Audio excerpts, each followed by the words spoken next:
Salut à tous, cette semaine les chroniques s'installent sur Sunset Boulevard.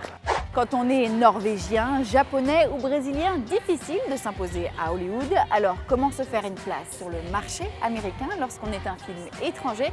Eh bien c'est la question de la semaine dans les chroniques. On parlera aussi télé avec le retour de la série The Walking Dead. Mais avant ça, comme d'habitude, on jette un œil aux principales sorties ciné de la semaine, ici aux États-Unis.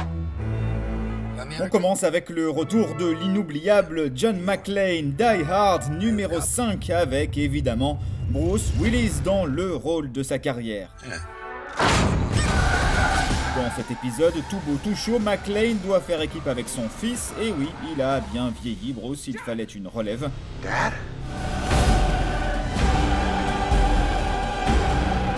Le film s'appelle Une belle journée pour mourir, 25 ans après la sortie du premier Die Hard. On ne va pas vous mentir, ça sent un peu le réchauffer, mais bon, les fans vont adorer.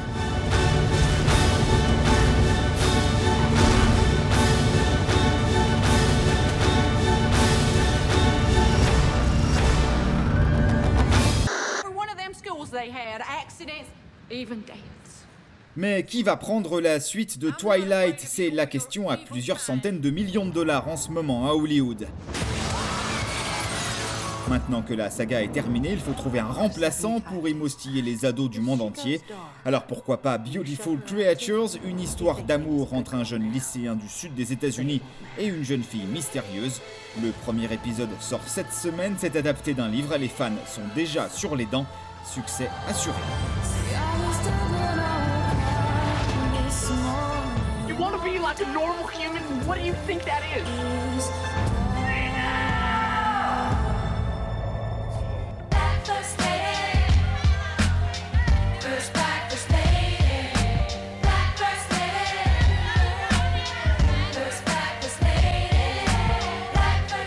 Et oui, les Oscars approchent, mais avant de vous parler des grands favoris, ça ce sera la semaine prochaine, on se penche cette semaine sur une catégorie plus confidentielle, l'Oscar du meilleur film étranger. Alors, comment percer? Y a-t-il un public aux États-Unis pour un film étranger? C'est l'actu de la semaine dans les chroniques. Une séparation, vainqueur de l'Oscar du meilleur film étranger l'année dernière. Une consécration pour ce film iranien, encensé par la critique dans le monde entier. Aux États-Unis, le film a engendré 7 millions de dollars. L'effet Oscar a très bien fonctionné. Cette année, les deux favoris sont Amour, le film autrichien de Michael Haneke, mettant en scène un couple d'octogénaires face à la maladie, et No, film chilien racontant la campagne du non lors du référendum de 88 sur le maintien de Pinochet au pouvoir. Des sujets difficiles qu'un Oscar aiderait évidemment à lancer sur le marché américain. Americans are open to seeing something in another language if they've heard that it's really, really good. A foreign language Oscar is very helpful for foreign language films in the US because they really need that name recognition. People need to know that it's the best foreign film. If they're only going to see one or two foreign films this year, then they want to see the one that won the Oscar first.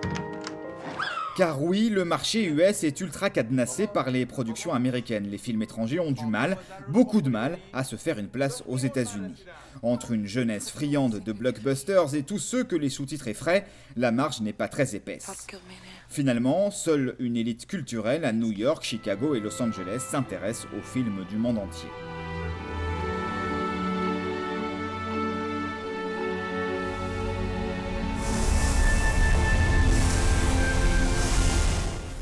Many people know Almodovar, but I think, again, it's the slightly older audience that recognizes these auteur names.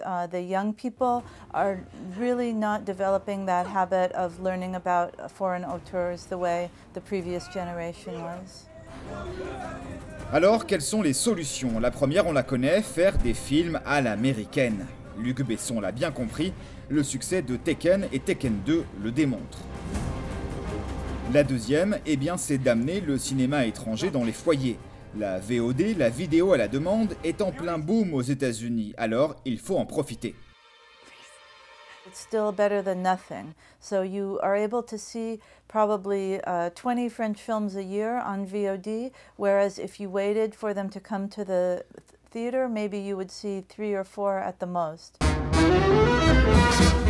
Évidemment, il y a l'exception qui confirme la règle. The Artist, film muet en noir et blanc, une pluie d'Oscars et 44 millions de dollars au box-office. Comme quoi, les Américains adorent les Français, pourvu qu'ils se taisent.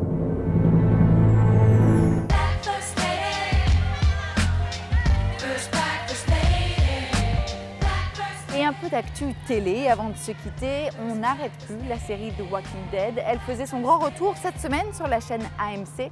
Un retour triomphal, la série a rassemblé plus de 12 millions de téléspectateurs. C'est un record pour la série, c'est aussi un record pour la chaîne. À mettre quand même en perspective, puisque la saison de football américain est terminée, elle était diffusée sur les chaînes concurrentes, ça aide. Food, medicine. Et voilà, c'est tout pour cette fois, mais on se retrouve bien sûr la semaine prochaine ici à Los Angeles pour parler ciné et télé. Salut!